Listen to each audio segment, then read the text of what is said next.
height h of an object t seconds after being released can be modeled by the equation ht equals -1/2 at squared plus vt plus s, where a is the acceleration due to gravity.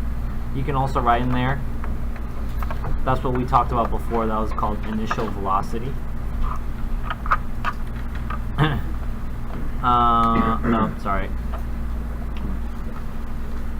That's v. V is the upward speed of the object upon release. S is the starting height of the object. We had called that SO, or S0. It even tells you that if the object starts on Earth, then S is equal to 0. At the surface of the Earth, the acceleration is A equals 32 feet per second.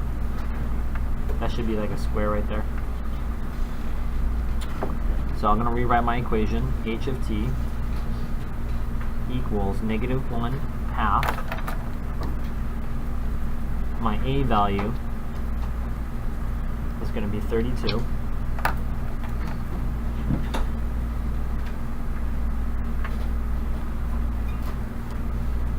T squared. I'm changing my t's to capitals so I don't confuse it with the plus sign. My v value, v is the upward speed of the object upon release, so it tells you a model rocket is launched from the top of a cliff that is 380 feet high with an upward speed of 160. So I'm going to put 160 there. So 160 t. And then the s is the starting height of the object. So the starting height of my object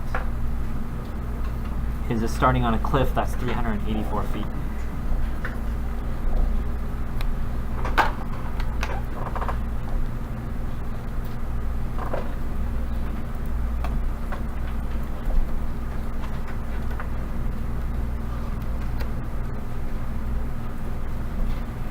Write a specific function that represents the height of the rocket as a function of time. So I could just simplify this equation. H of t equals -1/2 times 32 is -32 over 2, which is -16. -16t plus 160t plus 384.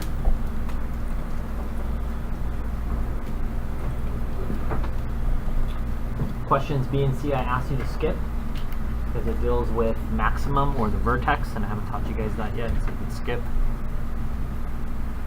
Skip.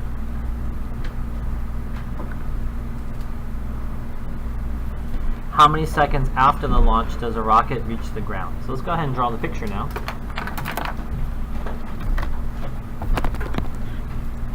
Remember, I'm drawing my picture about the size of my palm. Straight edge. Everyone say label.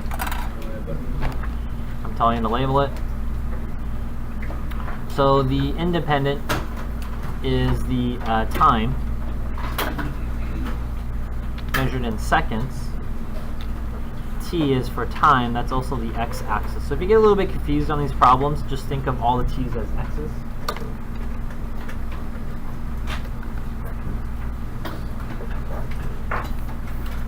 On this side we have height. It is dependent on how much time is taken. Height's measured in feet.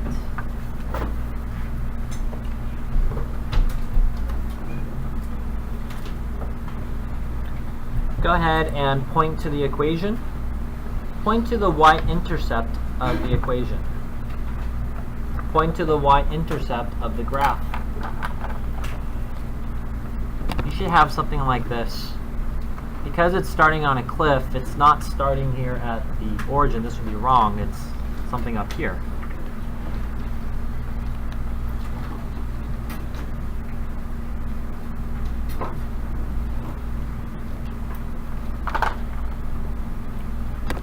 So, it's going to be a quadratic. Look like something like this. Now I do want to put these little dots on the other side. And if you think about it, this represents, on the x-axis, this is positive time. That makes sense. We're not a Marvel movie. We can't have negative time. So you can't go in quadrants 2 and 3.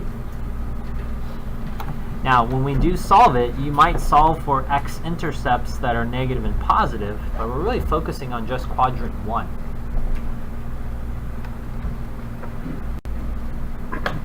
So the question on D there says, how many seconds after launch does the rocket reach the ground? So how long does it take from going from here to there? Okay. So I'm going to use this space up here to do my work. I'm just going to rewrite that equation. H of t equals negative 16t squared plus 160t plus 384.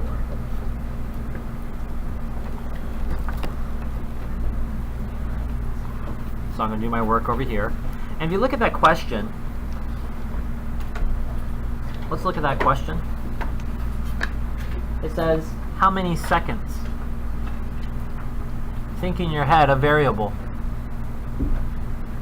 Class, what variable or letter is that? T. How many seconds is time, right? They want us to solve for t. And it says, after launch, does a rocket reach the ground? The ground, does it refer to time or height? And when it reaches the ground, the height is what? 0. We want h of t to equal 0. I don't know how much time it takes. All I want to know is that height is equal to 0. So with that information,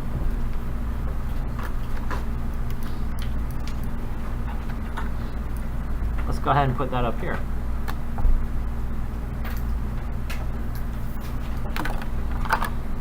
So I'm solving for t. I'm solving for all these t's, right?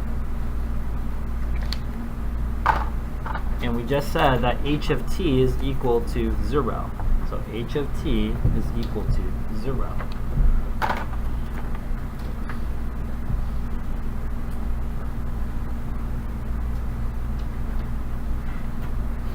And now I just need to solve for t. Well, if I look at the problem, it's a quadratics, so I can use any of my 5 methods. Class, tell me the 5 methods of solving quadratics. Factoring. Quadratic formula.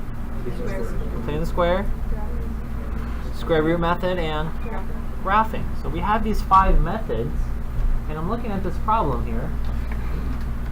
Well, let's take a shot at, it has an A, B, and C. You're like, I really want to use a quadratic formula. It has these really large numbers. It's going to be humongous. Maybe I'll try factoring. Let me try the greatest common factor.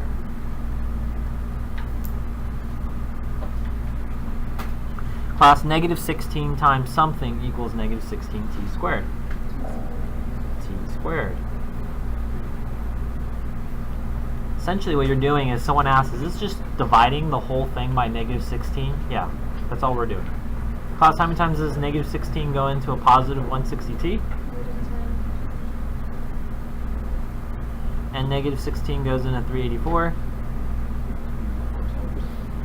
Positive 24?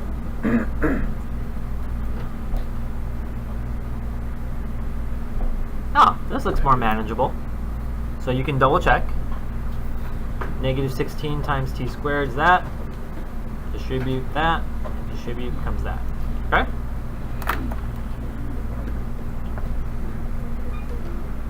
What is it? Good job, you.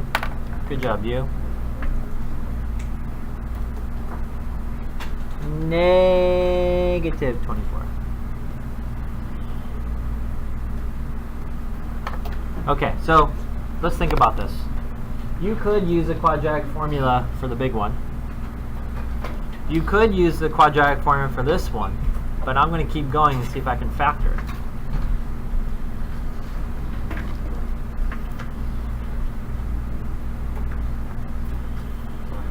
Inside the parentheses, class, a times c is negative 24.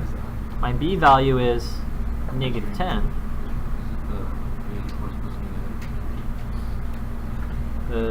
384 is positive. Wouldn't it be the negative? You're subtracting it to both sides. Because it would be the HT. You're subtracting it to both sides. So you're saying you thought HT was this side. So remember, if you start